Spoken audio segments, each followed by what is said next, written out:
Saudações, eu sou Marcos Valério XR.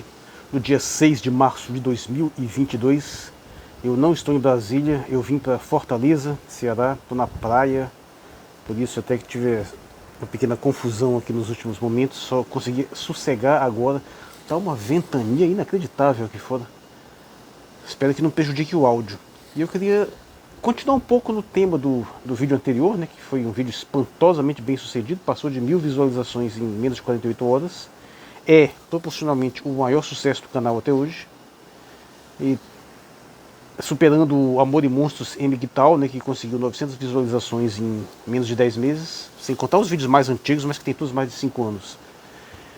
E curiosamente, quando eu comecei a ouvir falar daquela história lá do Arthur Duval, a primeira coisa que eu queria comentar foi sobre aquela frase de que elas são fáceis porque são pobres, né, que remeteria àquela questão da hipergamia e toda aquela temática, e fazer uma associação com a questão econômica, porque eu sempre gostei de apontar esse paralelismo entre essa dinâmica reprodutiva, essa dinâmica sexual, com o mercado. Essa questão da economia sexual, o fato de os homens estar sempre disputando a atenção das mulheres, as mulheres têm as mulheres jovens no caso, né, têm essa vantagem em termos de ser mais seletivas. Então você pode fazer paralelismos disso com a questão do mercado. E aí muitas pessoas começaram a apontar isso, inclusive, de que isso era análogo a você deixar a classe trabalhadora empobrecida, porque eles ficam mais fáceis, né, de oferecer mão de obra barata.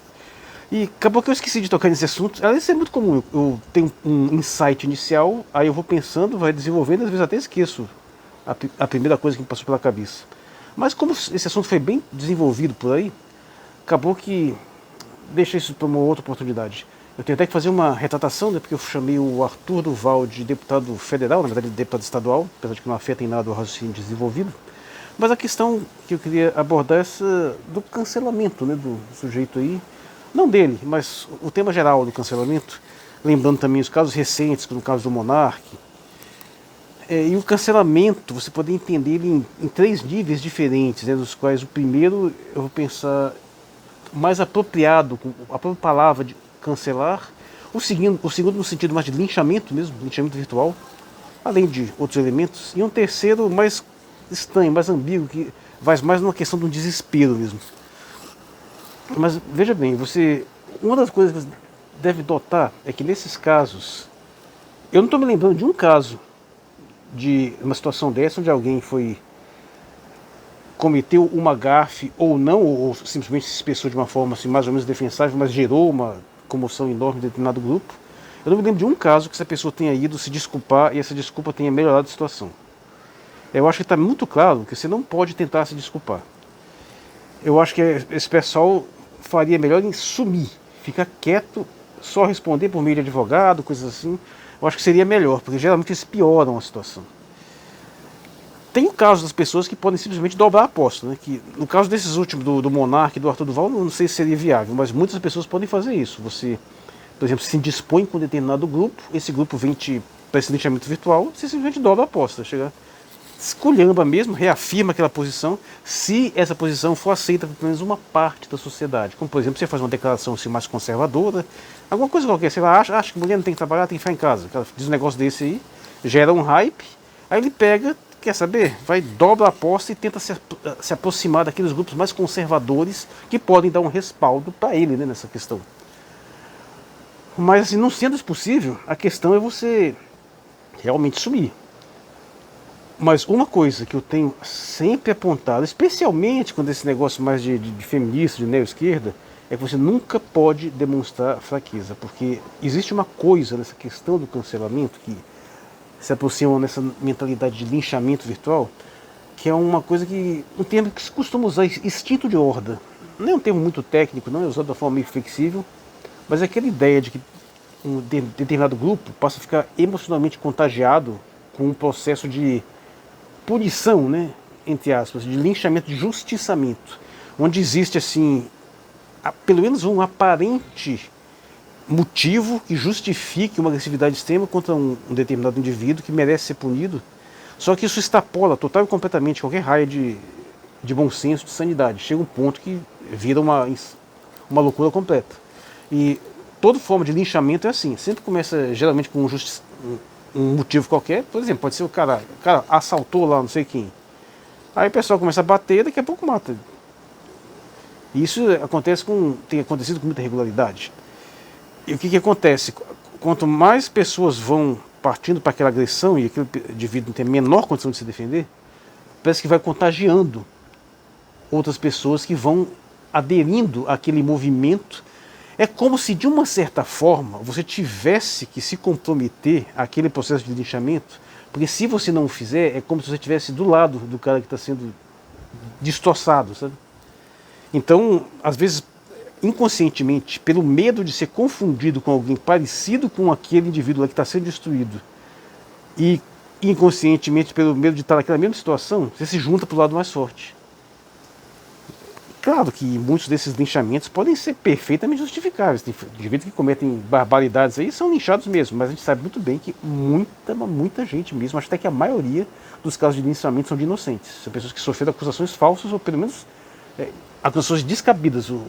Às vezes até cometeu um pequeno delito mesmo e recebe uma punição absolutamente desproporcional. Esse cancelamento, num certo sentido, tem essa dimensão de linchamento virtual, né?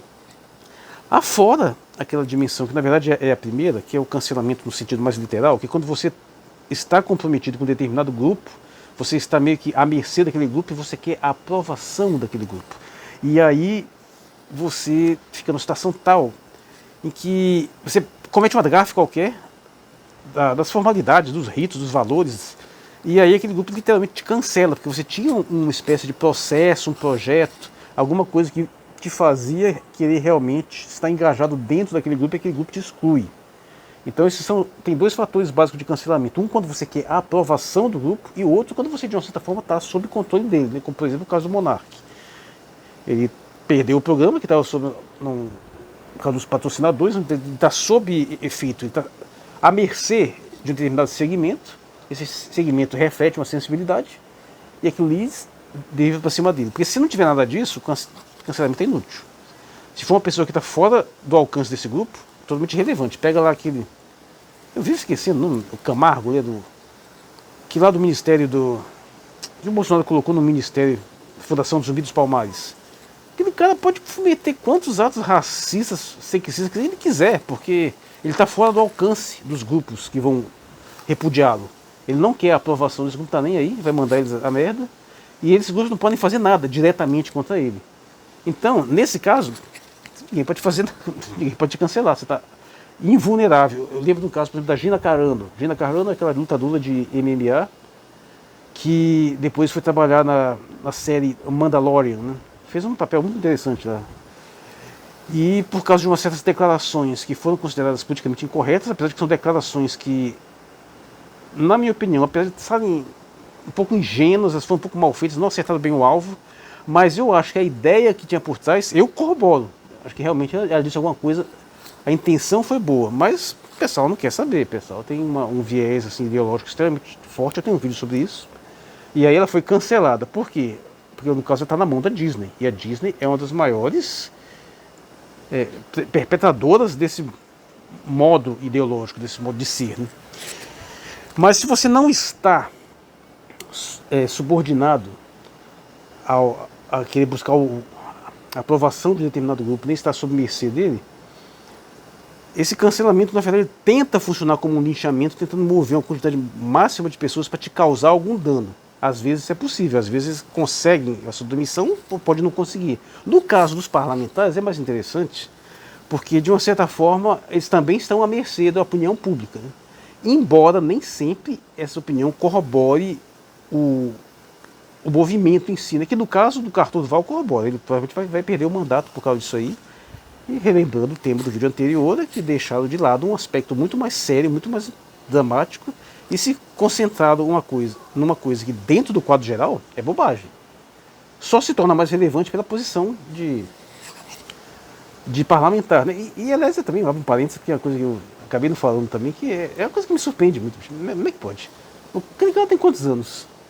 Mais de 30, né? 35, sei lá. Ele quer ser governador de São Paulo, então teria que ter, pelo menos na época de assumir o cargo, tem que ter 35 anos. Eu fico surpreso, porque aquelas coisas que ele disse, se fosse assim, como vive dizendo, garotão de 20 anos, eu entendo perfeitamente. Mas esse pessoal não cresce, não, bicho, cara, 30 e continua naquele jeitão assim, esse jeito tosco. Engraçado, eu tenho dificuldade de me identificar com esse pessoal assim. Apesar de que eu também não corroboro, eu acho que estão exagerando. Eu acho que estão dando uma ênfase absolutamente desmedida a isso. Tem essa afetação feminista, como eu já coloquei. Mas eu tenho dificuldade de me colocar no lugar deles. Primeiro que eu já não gosto da figura mesmo. Liberal, já não gosto mesmo. Mas não só isso, é porque existem coisas que eu nunca... Deslizes que eu nunca cometi. Um deles, como eu expliquei no meu vídeo Privacidade e Vigilância, é que eu sempre agi com aquela sensação até meio paranoica de que eu estou sendo vigiado. Só que isso é uma coisa minha, não é nem uma virtude, não. Eu não acho até que não é uma coisa que sirva de argumento nem de nada. Mas é uma coisa sempre intrínseca. Eu sempre tive essa sensação. Por isso que eu me identifiquei tanto com aquele filme Show de Truman. Então eu nunca fui de cometer essas gafes assim, porque tudo que eu faço, mesmo os atos privados, eu sempre fiquei assim, cara, alguém está me vendo. Essa sensação. Isso gerou uma certa vantagem. Eu não me importo muito com essa ideia da vigilância ostensiva por uma questão intrínseca, né? Mas eu fico impressionado como é que o indivíduo chega nessa idade e não se dá conta que ele tem um papel público, que você não é mais um indivíduo, por favor.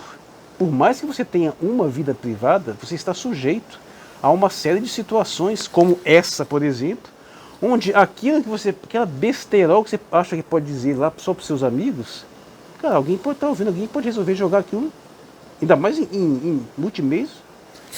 É muito estranho, viu? É uma imaturidade inacreditável, mas é aquele caso que eu estou colocando no meu vídeo, o curioso caso do novo liberal, né? Existe um motivo para esse pessoal desse naipe teológico ser todo moleque, né? É a imaturidade mesmo, ou como eu explorei lá no meu vídeo do Rodrigo Constantino, né? Confissões de um ex-libertário. É falta de experiência, no pior sentido da palavra, molecagem. O cara não cresce. É meio que um pré-requisito para ter esses vieses liberais, porque se você passa por um processo de amadurecimento dos quais assim, se casar e ter filhos é um catalisador extremo, em geral faz muita diferença, é muito difícil você continuar manifestando essas visões assim, né? Mas isso foi uma enorme digressão. Vamos voltando à questão do cancelamento como uma tentativa de linchamento generalizado por esse instinto de horda. E aí vem uma tentativa de destruição total. É análogo àquele negócio do sujeito estar no chão, completamente incapaz de reagir, todo mundo chutando, todo mundo batendo, e chega cada vez mais cada um querendo bater mais, e o cara para de se mexer, morre e continua batendo. Essa é a mentalidade, é a destruição total. Aí então tentam tirar o emprego do sujeito, não conseguem, tentam pedir que ele faça contratos, às vezes conseguem, tentam infernizar psicologicamente a vida dele, da família, de toda pessoa que está em volta. É uma tentativa brutal de destruição, movido por esse instinto de ordem, esse impulso assim, frequentemente sádico, vamos colocar. Eu tenho muita dificuldade total de me identificar com esse tipo de processo. Eu posso detestar o sujeito. Sinceramente, pode ser um jeito que eu acho um canalha desgraçado, tipo assim, um Paulo Guedes. Mas quando coisas desse tipo acontecem, bicho, eu não consigo não ficar assim, apiedado do sujeito, sabe? Se é que for sério mesmo, porque realmente eu acho que passa da medida. É bem antitético a minha personalidade esse tipo de comportamento. Aliás, é aquele caso, eu nunca me envolvi com violência, com nada, pratiquei artes marciais, mas eu nunca tive um problema assim maior. Minha última briga mesmo foi parte de colégio, de 12 anos. Mas eu sou um indivíduo que eu me conheço o suficiente exatamente para não me meter em confusão, porque eu sei que se um dia eu me meto num conflito físico qualquer, eu sei muito bem que da minha personalidade o risco de morte é extremo, de matar ou de morrer. Eu não aceito a ideia, por exemplo, de sofrer uma injustiça, uma agressão qualquer e ficar por isso mesmo. Tipo, sei lá, você tá de bobeira, chega um playboyzinho babaca e resolve fazer uma merda. Se acontecer um negócio com isso, comigo, eu tomar pior e apanhar e cair, no dia seguinte eu vou lá matar o cara. Não tenha dúvida. Isso é coisa da minha personalidade. A não ser que o cara seja imediatamente preso e punido de uma forma totalmente exemplar, mas assim, se não for, eu vou atrás do cara e vou matar. É uma coisa assim que... Agora, se no momento que eu chegar lá, o camarada imediatamente demonstrar um sincero arrependimento, aí já me desarma, eu já não consigo Eu não consigo levar adiante um processo assim, uma punição. Sério, por mais raiva que eu tenho de uma pessoa, se chegar lá na hora, ela demonstrar, ela se curvar, ela se humilhar, eu não consigo. Eu não tenho esse sangue frio. Agora, assim, então esses processos de linchamento virtual, sabe? Que é essa tentativa atual de cancelamento, é uma coisa que eu até entendo determinadas dinâmicas, eu entendo que em determinados casos, especialmente pessoas que estão, às vezes, fora do alcance de determinados meios legais, que se tente utilizar esse expediente. Mas eu acho ele extremamente nocivo, inclusive para as pessoas que o praticam. E o pior, muito raramente, ele é eficiente contra alvos que realmente o mereçam. Caso contrário, nós já teríamos deposto metade desse governo infame que nós temos aí, né? E, no entanto, nada disso é capaz de enfrentar. Poxa, em termos de linchamento virtual, Bolsonaro é massacrado impiedosamente todo dia nas redes sociais. E daí? Não acontece nada. Não vai acontecer nada com ele. Até porque também tem uma militância em favor, né? Daí você observa por que os verdadeiramente poderosos não gostam de fama. Olha que coisa interessante.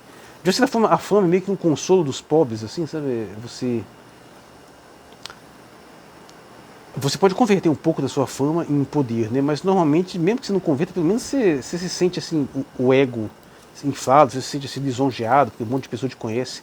Mas as pessoas verdadeiramente poderosas não querem saber de serem conhecidas, são discretas, são ocultas.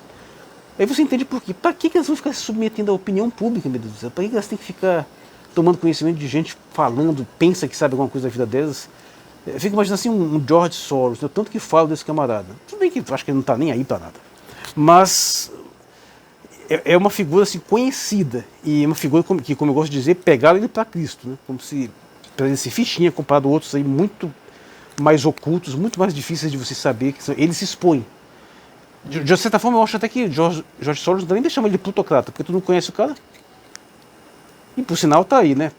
Corroborando todo esse processo, que agora nós entramos no nosso assunto final, corroborando todo esse processo massivo de linchamento e tentativa de cancelamento, dessa vez não de um indivíduo, não de uma empresa, mas de um país. Porque o que nós estamos vendo o Ocidente tentando fazer com a Rússia é exatamente isso. É um cancelamento em massa, é um linchamento em massa.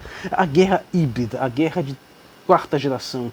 E você observa, apesar do campo de batalha estar lá, de ter gente lutando, ter soldado matando, ter soldado morrendo, percebe que fora do campo de batalha o confronto é até maior, porque ele envolve a totalidade das forças políticas e econômicas relevantes das partes em questão, do Ocidente pelo menos, da opinião pública, a guerra de informação. O que nós estamos vendo agora aqui no Brasil é inacreditável. No Facebook é um negócio impressionante.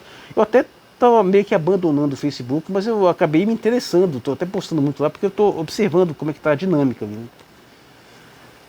E está mais polarizado do que a eleição Lula-Bolsonaro. Para falar a verdade, estou achando que essa polarização agora é maior do que a que vai ter na próxima eleição, porque na eleição é o seguinte, apesar de ter muito bolsonarista, não está mais tão fácil defender o Bolsonaro quanto foi na eleição passada. A quantidade de pessoas defendendo é menor e as pessoas estão com menos convicção. Muita gente que vai votar de novo em Bolsonaro vai votar assim já com menos empolgação, porque acha que é um mal menor. Ao mesmo tempo, está ficando difícil também defender o Lula depois dessa aliança com o Alckmin aí. E depois também de algumas declarações que eu achei assim, muito equivocada. O Ciro Gomes também fez declarações completamente infeliz. A grande tragédia. Gente, mas é inacreditável como é que esse mundo surpreende, né?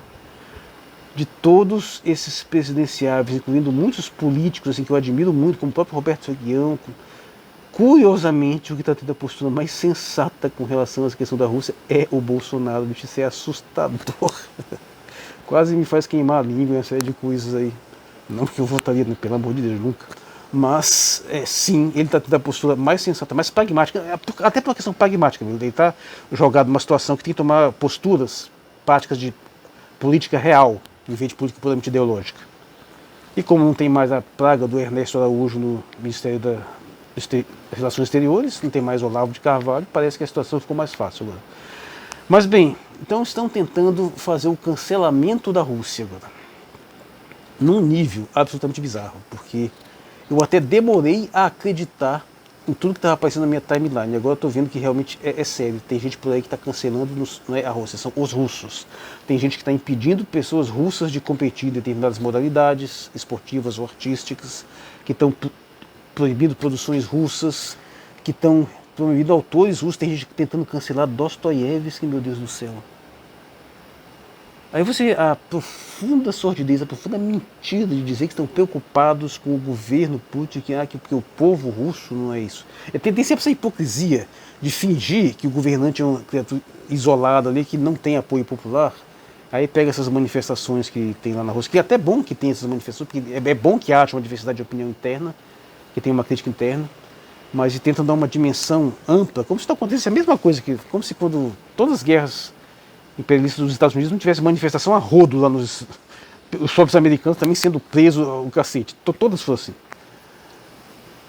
Então ficam fingindo ao mesmo tempo que não é contra o povo russo, é contra o Putin, mas ao mesmo tempo ataca diretamente pessoas russas que não tem nada a ver com o assunto. Um cancelamento em massa de relações comerciais de empresas, e que eu acho que está naquela categoria de que não tem muito o que fazer, porque aí entra no terceiro nível, não é mais nem exatamente um linchamento, já é uma espécie de desespero, porque não tem muito o que fazer. Sabe qual é a principal mensagem que está dada aí? É que pessoal, assim, pouca gente está se dando conta, é que a OTAN já era, por um motivo simples: independente da Ucrânia fazer parte ou não da OTAN, se Estados Unidos e a OTAN em geral tivesse com essa bola toda, eles já teriam intervido. Mesmo correndo esse risco maior aí, de uma forma mais indireta, eles não interviram, porque eles não querem entrar, porque sabem que se eles forem entrar no confronto mais generalizado, mesmo que seja no nível convencional, sem usar arsenal nuclear, que eu acho que não aconteceria, eu acho que é possível sim desenvolver uma guerra entre essas duas frentes num campo terceiro, de forma convencional, sem que haja uma aniquilação mútua nuclear, o que não, vai ter que ter certos limites. Por exemplo, se for só ali na Ucrânia, ele pode sair para ir atacar a França, a Alemanha, não pode. Da mesma forma, também não pode, a OTAN não pode sair para atacar a Rússia direto. Mas poderia haver um confronto ali naquela região que seria absolutamente devastador. Mas eu acho que se acontecesse isso, vão se ferrar. A Rússia ganha. Eles não têm mais condição de enfrentar a Rússia. É por isso que está esse negócio todo. Estão tentando fazer essa guerra por outros meios. Tentando todas as sanções que são inéditas, mas que sinceramente está muita gente aí empolgadaça porque acha que essas sanções vão destruir a Rússia. Sim, meu amigo. Ó, primeiro que esse negócio pode não dar em nada, que é possível que esse conflito termine abruptamente, pode não ser o caso, mas veja, em uma semana de repente pode chegar lá a um acordo e parar tudo. Não dá nem tempo das sanções realmente se efetivarem e começar a ter efeitos, porque a sanção mesmo para fazer tem que pelo menos um mês, né? E a gente tem 2 semanas de guerra ainda. Nem 2 semanas de guerra. Então tem essa parte. Então não adianta se empolgar muito. Depois, não superestime, porque os russos estavam preparados para isso. Essas sanções impactam também o Ocidente. E uma das coisas mais curiosas é um monte de empresa que está saindo da Rússia, que se você acompanha um pouco mais a história recente, principalmente do governo do Putin, algumas delas o Putin tentou tirar da Rússia e não conseguiu.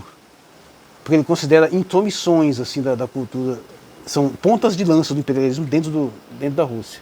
Ele conseguiu proibir as ONGs, sabe? Nenhuma ONG funciona mais que não seja de fora, mas não conseguiu conter todas as formas de penetração cultural dentro do país, como por exemplo essas produções cinematográficas, séries, alguns sites, e agora o próprio Ocidente está removendo esses sites, ou seja, está fazendo aquilo que em grande parte ele queria, nessa parte assim. Em outro sentido, não. Em outro sentido, ele realmente tem coisas ali que ele preferia que não acontecesse. Então essas sanções vão ter um peso, sim, não tenha dúvida. Não são inócuas. Só que também tem um peso para o Ocidente, e a situação está longe de estar grave, porque até agora a Rússia não se deu o trabalho de cortar o gás da Europa, que poderia ter cortado, porque já cancelaram o Nord Stream 2, para se ver o tanto que a Alemanha hoje não é nada além de um capacho rastejante nos pés dos Estados Unidos. É absolutamente vergonhoso como uma nação que foi tão poderosa, tão central, no centro do mundo ali, sim, se for pegar um mapa dessa questão Ocidente e Oriente, a Alemanha é meio que o centro. Quem domina a Alemanha parece que domina tudo. Não é à toa que foi dividida, rachada no meio entre os aliados e a União Soviética em determinado momento.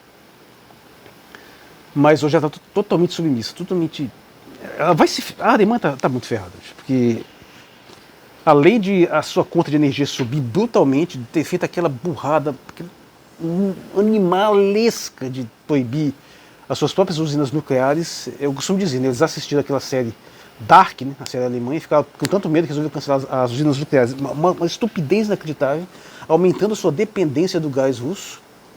Aí, me apronta uma dessas, e agora, correndo o risco de ficar sem o gás russo, vai ter que aumentar muito mais os seus gastos, que provavelmente vão vir dos Estados Unidos, e ainda vão ter que aumentar o gasto com orçamento militar, coisa que eles não faziam há muito tempo. Isso vai gerar dívida numa situação econômica pós-pandêmica. Esse processo, é por isso que eu estou dizendo, o plano, a única coisa de tornar isso tudo compreensível, tanto do ponto de vista da Rússia e da China, quanto do ponto de vista ocidental em geral, é porque estão todos de comum acordo em reinstituir uma divisão mundial bipolar, de retomar uma nova Guerra Fria. E aí sim, tem tudo a ver você isolar economicamente os blocos. Essas relações que realmente não existiam muito na época da Guerra Fria, vão deixar de existir novamente e vai ficar aquele negócio mais separado, né? Mas para você ver o nível do desespero, Estados Unidos foi lá tentar bater um papo amigável com a Venezuela, para ver se compra petróleo da Venezuela mais barato, para diminuir a dependência do gás e do petróleo russo. A mesma Venezuela que os canalhas disseram que votou contra a Rússia, porque quem votou foi Juan Guaidó, e Juan Guaidó, na cabeça desses grotescos aí, representa a Venezuela. E agora eles vão lá conversar com o Maduro, tentando fazer um acordinho ali para ver se melhora a situação, para diminuir o impacto que vai ser cortar relações com a Rússia. A situação não está boa, a situação é preocupante, nós vamos ter um mundo aí rachado. E essa tentativa de cancelamento da Rússia, essa tentativa de linchamento virtual, para mim é mais desespero, porque não tem muito o que fazer. Você vai gerar um abismo, sim, vai gerar prejuízos, mas boa parte desses prejuízos já estavam previstos. E o alinhamento com a China é inevitável, não adianta achar que numa polarização Ocidente-Oriente a China não vai ficar do lado da Rússia, e o pior, a Índia também. A Índia, que tem pontas de lança imperialista lá dentro, vai pensar muito antes de tentar fazer uma besteira, ela vai tender a ficar mais associada aos velhos BRICS, né? Até porque se a Índia começar a fazer muita besteira, tem o Paquistão ali do lado, doido para ferrar com eles. Tudo que o Paquistão quer é uma justificativa para ferrar com a China, com a Índia. Então eles estão em situação delicada. Então a tendência é eles se organizarem ali. E aí você vê a nossa, voltando, lembra do meu vídeo lá do extremo Ocidente, Ocidente Médio, a nossa ilusão de achar que nós estamos numa situação assim mais ampla do que nós realmente estamos. É claro que as forças econômicas são inegáveis, então as forças econômicas ocidentais são extremas, mas olha só, como eu digo, canso de dizer, o Ocidente é 1 bilhão de habitantes. Você acha que o pessoal lá da Índia está horrorizado com a guerra de Putin? Meu Deus, que Putin é um monstro. Você acha que alguém na China compra esse discurso idiota? Na Indonésia, no Paquistão, no Irã, na África? Eu queria que isso fizesse assim um pool mundial. O que as pessoas acham da guerra?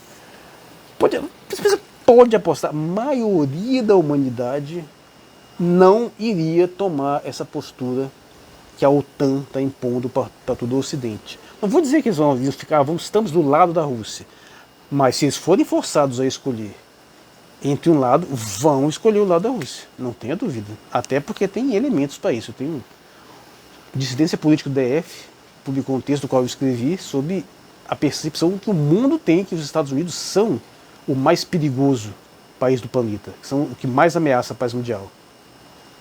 Deixando a imagem aqui. E vou deixar o link também. E o que acontece é que por mais prejuízo, por mais danos que isso tenha, na pior das hipóteses, essa tentativa de cancelamento, essa insanidade, vai simplesmente consumar um projeto de bipolaridade. Porque, como eu disse, para uma potência que por pouco não se aproximou da unipolaridade, se é a única potência ditando tudo, para ela é preferível um mundo bipolar do que um mundo multipolar. Só que ao mesmo tempo eu acho que o Oriente também vai apostar nessa ficha. E de uma certa forma, para o Ocidente é um recurso estratégico. Se as coisas continuassem como estão, a sua derrocada vai ser mais rápida do que restaurando a bipolaridade. Que com a bipolaridade se aumenta a sua força de influência naquelas áreas que já são cativas. Por outro lado, a estratégia de longo prazo do Oriente é estender isso por mais tempo, porque dessa vez não vão cometer os mesmos erros que a União Soviética cometeu. Então, de uma forma geral, eles acabam, pelo menos esperam, e eu acredito que estão certos, tendem a acabar num longo prazo sendo ganhando. De uma certa forma, eu vou usar a imagem final, né? A Rússia joga xadrez, a China joga Go, os Estados Unidos joga pôquer. Todos são jogos estratégicos, mas o pôquer tem uma dependência de sorte muito maior. O pôquer tem uma dependência de elementos subjetivos, psicológicos, de blefe, de uma série de que você não vê no xadrez nem no Go. Go é mais complexo que xadrez, pelo que muita gente não parece, né? Mas o fato é que Putin está jogando xadrez, está colocando as peças de um jeito, vai estar fazendo sacrifícios de peças, mas está armando o treco para jogar um checkmate em algum momento. A China está lá com seu golzinho, aumentando território, só fechando um aqui, fechando um ponto ali. Que Go é um treco complicado pra caramba. Eu joguei muito xadrez, e jogo um pouco de pôquer também, mas Go eu acho bem complicado. E os Estados Unidos está jogando pôquer, está blefando, em grande parte. Está aí tentando fazer cena. Só que é aquela coisa, apesar desses recursos psicológicos do pôquer, que são muito interessantes, serem frequentemente ofensivos, eles têm pouca eficiência para quem é capaz de fazer uma bela de uma poker face. E na boa, bicho, poker face que nem a do Putin não tem. O cara, isso é uma coisa que tem meio que cara de psicopata, né? O bicho é de uma frieza assim, inacreditável, né? Fazer o que? O cara toma banho em piscina de gelo, né? Ah, mas chega, tem mais de meia hora de vídeo aqui contínuo. Até queria falar mais apenas dessa questão do cancelamento, linchamento, mesmo, essa alegoria dos jogos aqui me ocorreu aqui mais ao final. Mas é só para resumir que essa questão do cancelamento aí como uma forma de você cancelar determinados projetos de engajamento, ou seja, pessoas que queriam a aprovação de determinado grupo, de determinado segmento socioeconômico que podem ser cancelados nesse sentido. Aqueles que não são, pode sofrer uma tentativa generalizada de linchamento virtual. E num determinado nível também isso funciona mais como uma espécie de desespero. Você não tem mais o que fazer contra o indivíduo, você não vai. Então você ataca de todas as formas para gerar um conflito simbólico, para acentuar essa questão da guerra híbrida aí, né? Porque você fazer uma disputa no campo psicológico, no imaginário das massas é extremamente relevante também. Que é coisa que a Rússia também está fazendo. Ninguém toca no assunto que, por exemplo, uma das coisas que a Ucrânia fez há muito tempo foi proibir todas as redes sociais russas, né? O VK, o Yandex, o Telegram, tudo está proibido na Ucrânia há anos já. Para você ver o grau de hostilidade que o governo ucraniano tem movido contra a Rússia. Que não é pouca, não é muita coisa. Tem muitos elementos aqui que são totalmente omitidos pela mídia, claro. E agora está dando essa situação, está vendo essa retaliação. E pra gente, pra gente, cara, sinto muito, sobra ferro. Não vai ser bom a curto e médio prazo. A médio e longo prazo pode ser, mas a curto e médio prazo a gente vai estar complicado aqui, a situação econômica vai piorar. E, meu Deus do céu, pelo amor de Deus, não me derrubem o Yandex, não, né? Porque o Yandex é muito melhor que o Google, principalmente para você procurar imagem. Chega, eu já falei demais. Eu sou o Marcos Valério XR, no dia 6 de março de 2022, diretamente de Fortaleza, Ceará, te dando uma folguinha na praia. Muito obrigado por sua atenção.